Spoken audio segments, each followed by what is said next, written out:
As the greatest generation, and as we know, so many amazing stories of heroism came out of World War II. Camus author Karl Friedrich tells the story of unsung bravery in his new book, Wings, a novel of World War II Flygirls. And it tells the story of women who were called on to fly military aircraft stateside, while men went overseas for combat.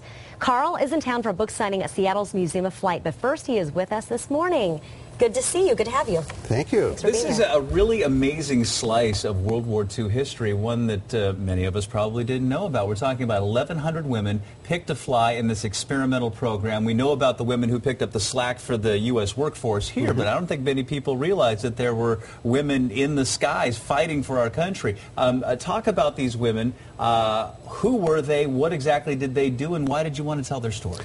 Well, they were women from every imaginable background, and the thing that made them different is they already had to have a private pilot's license. A man might never have seen an aircraft, but the Army would teach him to fly.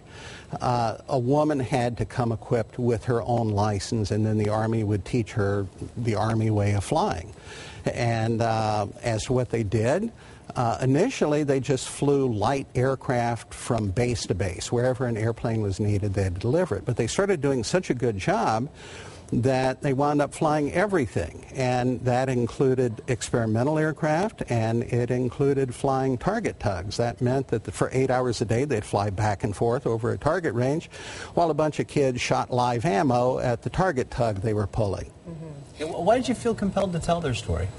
Well, the story really hadn't been told in a novel form for adults, and I found the story so fascinating. It's got all of the elements of a great novel. Yeah. How could I not tell it? We read an article that quoted an Air Force general back in 1944 saying that women can fly just as well as men. I mean, how big of a deal was that declaration, especially given the inequality between the genders back then? That would have been a huge deal, and that probably was Hap Arnold who made that statement. He was the general in charge of the Army Air Corps at that time. And there is film, just to show you how big a deal that would have been, there is film out there of experts proclaiming that women were neither physically nor emotionally up to handling sophisticated equipment like an airplane. By the way, they also said the same thing when the automobile came out. Right, right. Okay, so where does your story pick up? Where does the narrative go? My story takes place in 1944 in Sweetwater, Texas. That's where most of the WASP were trained at Avenger Field. And the story recounts the tale of the last class. And it was the most tragic class of WASP trainees because they graduated and they didn't get to do anything. The entire program ended. And it ended for all of the WASP at the same time. There were gals out there flying missions, and they got the message over their headphones, you're fired. Deliver the airplane, turn in your paperwork, adios, baby, and thanks a lot. It's your problem to get home. As we said, women were such a key element in fighting World War II, but there was still a serious element of chauvinism back then. Your opinion on this, how are women viewed in today's military compared to back in the 1940s? Well, quite differently. The military does not tolerate inequities today.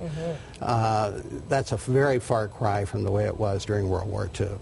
Have you been able to reach out to any of these women, any of the families, and I'm curious what their response has been to the work you've done here? I did. There's an iconic photograph of this beautiful young WASP. She's sitting in the left seat, the pilot's seat, of a very hot, nasty World War II bomber called a Martin Marauder, a B-26.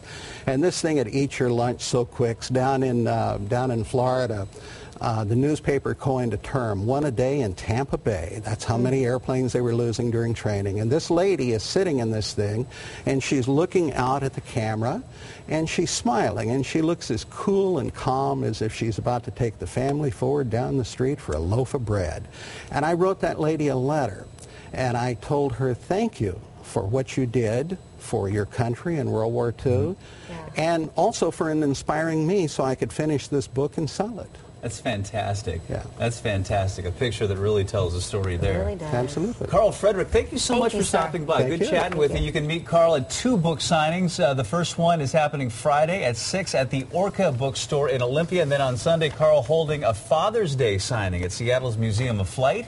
You can get into the museum free by grabbing a coupon off of dunlumber.com. And Karl is giving us a signed copy of Wings. You can win it right now. Just go to Q13fox.com, click on the Free on Fox button.